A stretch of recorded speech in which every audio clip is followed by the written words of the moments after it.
Saat itu Abu Nawas baru saja pulang dari istana setelah dipanggil Baginda.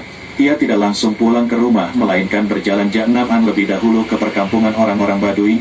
Ini memang sudah menjadi kebiasaan Abu Nawas yang suka mempelajari adat istiadat orang-orang Badui. Pada suatu perkampungan, Abu Nawas sempat melihat sebuah rumah besar yang dari luar terdengar suara hingar-bingar seperti suara kerumunan puluhan orang.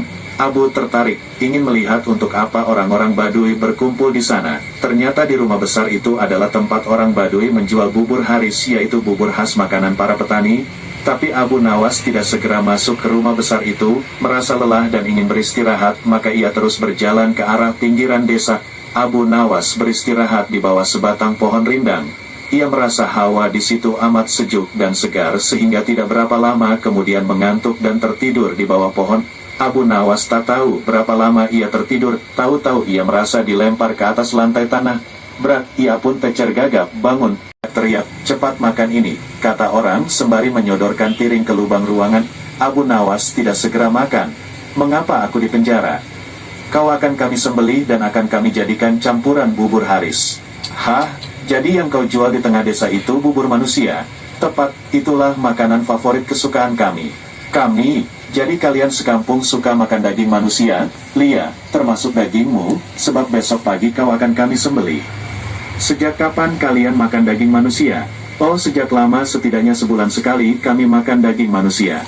Dari mana saja kalian dapatkan daging manusia? Kami tidak mencari kemana-mana, hanya setiap kali ada orang masuk atau lewat di desa kami pasti kami tangkap dan akhirnya kami sembelih untuk dijadikan bubur.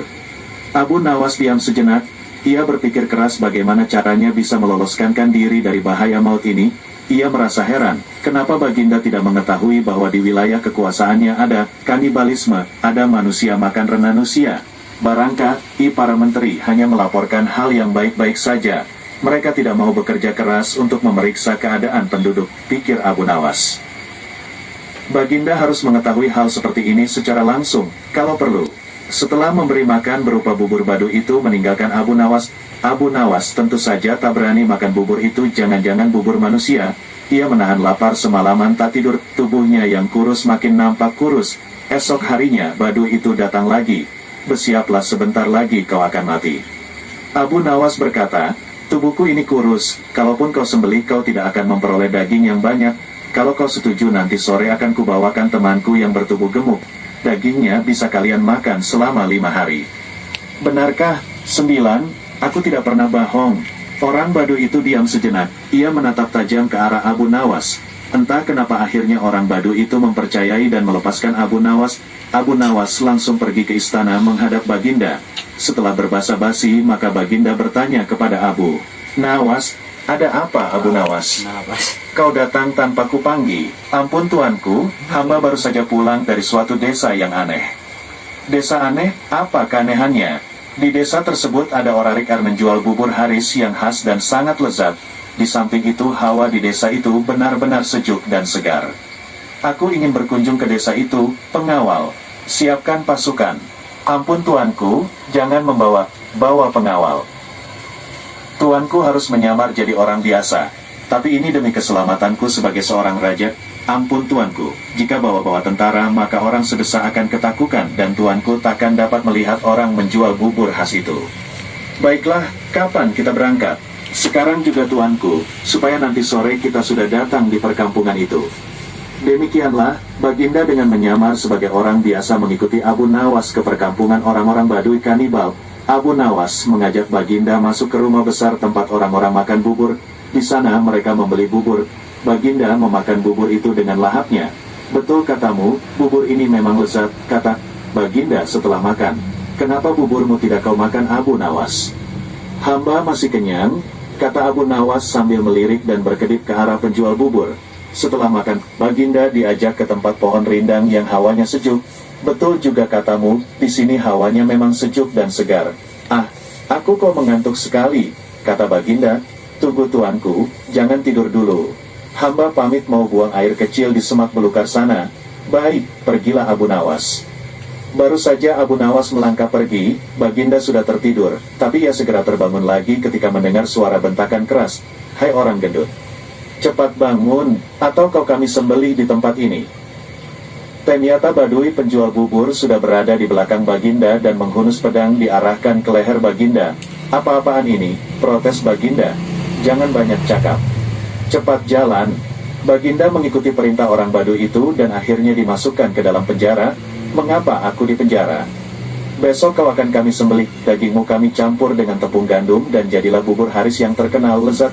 "Hahaha. Astaga, jadi yang kumakan tadi."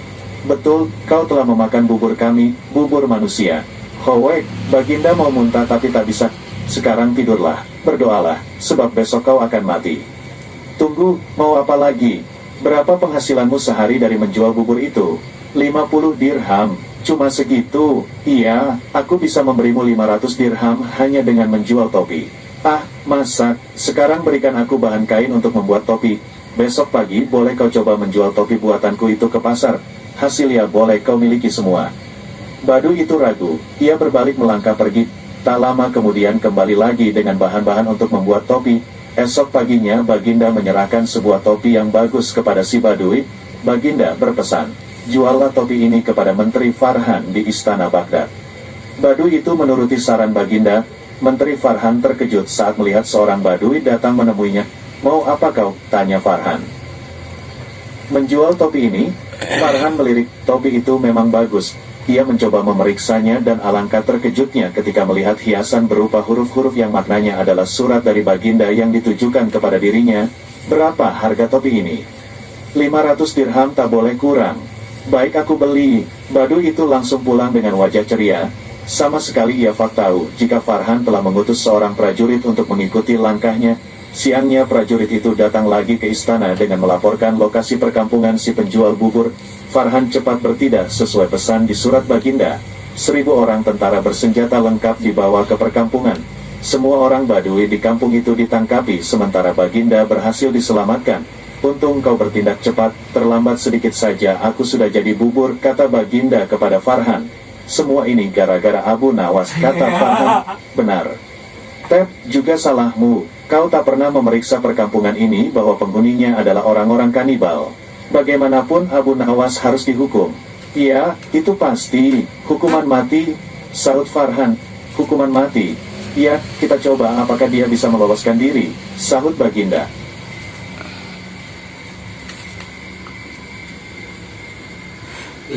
Menipu raja, kadangkala untuk menunjukkan sesuatu kepada sang raja, Abu Nawas tidak bisa hanya sekedar melaporkannya secara lisan. Raja harus mengetahuinya dengan mata kepala sendiri, bahwa masih banyak di antara rakyatnya yang hidup sengsara. Ada saja praktek jual beli budak. Dengan tekad yang amat bulat Abu Nawas